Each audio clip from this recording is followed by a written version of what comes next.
காலையில சாப்பிட்ட தட்டு அப்படியே சிங்கிளா கிடக்கு. மத்தியானம் சாப்பிடணும், தட்டு எப்படி கிடக்கு? அழுக்கா கிடக்கு. என்ன செய்வோம்?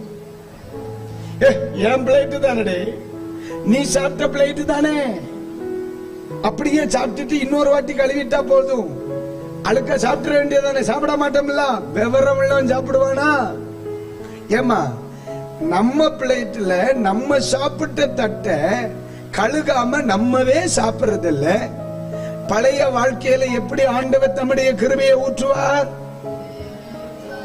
காலையில சாப்பிட்டு அழுக்கான ஒரு தட்டுல மத்தியானத்துல, இப்ப நானே வந்த உடனே டீ குடிச்சேன்.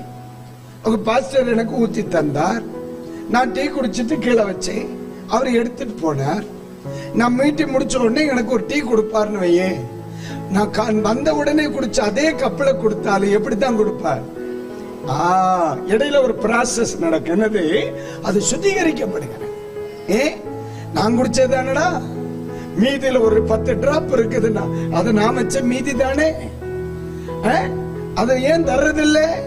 விவரம் உள்ளவனுக்கு தெரியும். அழுக்குல நம்ம என்ன செய்யக்கூடாது? நல்லதை ஊற்றி வைக்க கூடாது.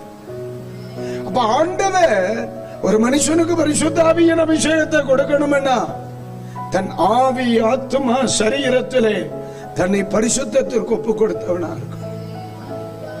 ஏன்னா அழுக்கான ஒன்றில் விலை உயர்ந்த பானத்தை நம்ம ஊத்தினாலும் ஒரு செகண்ட்ல அது தரமற்ற ஒன்றாய் மாறும். தரமற்ற ஒன்றாய் மாறும்.